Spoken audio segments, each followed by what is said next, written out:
En Wallonie, nous avons de nombreux cours d'eau et ceux-ci ont été la première source d'énergie électrique, notamment avec les moulins, puis avec des centrales de plus en plus perfectionnées. Le parc hydroélectrique belge se compose de 13 centrales en Flandre et de 141 centrales en Wallonie pour une puissance de 106,5 MW, soit l'équivalent de la consommation de 100 000 ménages. Une coopérative citoyenne investit désormais dans 4 nouveaux projets. Philippe Courteil et Fabrice Biloz sont allés à la rencontre de l'un de leurs membres près de la centrale de Monceau-sur-Sambre, du côté de Charleroi.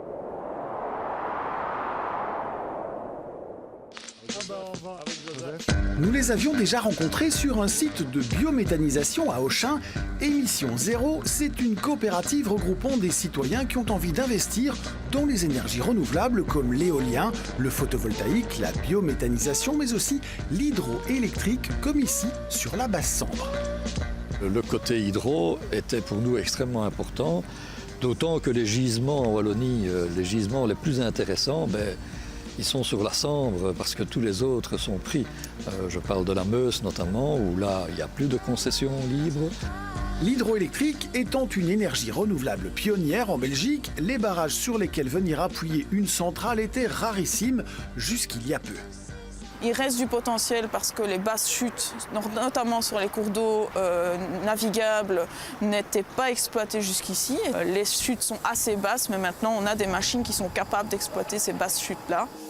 Désormais, la coopérative, associée à une entreprise d'hydroélectricité, veut financer 4 nouveaux projets à l'image de cette centrale située à Monceau-sur-Sambre. Cette énergie renouvelable ayant certains avantages. L'avantage majeur de l'hydro, c'est quand même la stabilité. Le débit d'un cours d'eau ne change pas très vite. On parle de quelques jours pour passer d'un régime à l'autre. Sauf dans le cas, comme on a connu ce printemps-ci, d'orages vraiment très très violents, très localisés. Mais donc ça tourne 24 heures sur 24. Il n'y a pas de différence jour-nuit. Les centrales s'intègrent sur des barrages, mais ne peuvent entraver le débit du cours d'eau. En cas de crue, c'est toute la structure qui sera levée hors de l'eau pour permettre un débit maximum. Mais c'est une situation assez rare. Pour le reste, cette énergie est particulièrement bien adaptée à notre climat. L'hydroénergie répond très bien à la demande d'énergie en fait. Donc on a une demande d'énergie généralement plus forte en hiver. Et c'est aussi le moment où les cours d'eau sont plus chargés. Et donc on a une bonne adéquation entre la demande et l'offre des centrales hydroélectriques.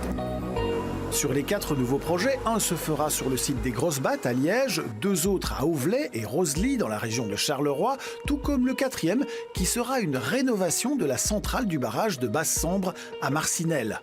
De quoi fournir de l'électricité à 2700 ménages et économiser 4400 tonnes de CO2 par an. Un appel à coopérateurs a d'ores et déjà été lancé. C'est certain que pour un projet comme celui-là, ce sont quand même des investissements assez conséquents et qu'on ne pourrait pas s'en tirer avec simplement les moyens dont nous disposons aujourd'hui. Nous disposons de pas mal de liquidités déjà, mais nous devons recruter de nouveaux coopérateurs. Donc les souscriptions sont ouvertes. L'investissement se ferait à hauteur de 50% des projets et on est ici dans du long terme. Si on fait des comparaisons avec l'éolien, l'investissement au départ est certainement beaucoup plus élevé dans l'hydroélectrique. Environ, ça varie entre 1,5 et 2 fois plus que l'éolien. On va dire, je ne sais pas moi, 20-25 ans pour des éoliennes et pour des systèmes centrales hydroélectriques, de l'ordre de 35 à 40 ans facilement. De plus en plus de citoyens se lancent dans l'aventure, une façon de se réapproprier les sources d'énergie du pays tout en se garantissant des intérêts variant de 2 à 6%, ce qui est clairement mieux qu'un compte épargne, tout en produisant de l'énergie verte et inépuisable. Ce projet vous a plu? Eh bien, retrouvez-le avec d'autres initiatives du même type sur la plateforme Demain, c'est aujourd'hui, sur aper.org/demain.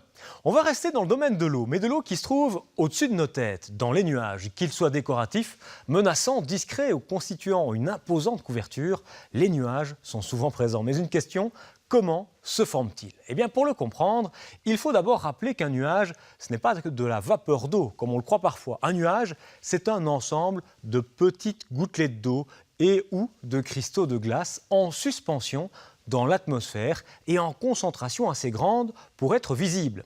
En ce qui concerne la formation des nuages, c'est en fait une histoire d'humidité et de température. Je m'explique. L'air qui nous entoure est constitué pour 78% d'azote, 21% d'oxygène et dans le 1% restant, on trouve notamment de la vapeur d'eau. Et la quantité de vapeur d'eau contenue dans l'air ambiant, c'est ce qui définit son humidité. L'air qui nous entoure a également une certaine température et cela correspond à une certaine agitation des molécules qu'il compose. En clair, à haute température, les molécules ont tendance à s'agiter très vite dans tous les sens, alors qu'à basse température, le mouvement des molécules est beaucoup moins intense et plus la température baisse, plus les particules ralentissent. Donc quand la température est élevée, les molécules sont agitées et pleines d'énergie pour occuper un grand espace. Il y a donc plus de place pour accueillir la vapeur d'eau. Et lorsqu'on monte en altitude, l'air se refroidit, les molécules sont moins agitées, par conséquent, l'air peut stocker moins de vapeur d'eau. Et comme les molécules d'eau manquent de place, elles vont se regrouper entre elles et former des gouttelettes, c'est ce qu'on appelle la condensation. Une fois que des milliards de gouttelettes se réunissent, cela forme un nuage bien visible. Un nuage, c'est donc de l'air humide qui se refroidit. Il y a alors condensation et apparition de gouttelettes qui vont ensuite s'assembler pour donner un cumulus, un stratus, un cirrus, un altocumulus ou autre nuage. Tout de suite, nous allons voir quels seront les nuages présents ces prochaines heures dans notre bulletin météo.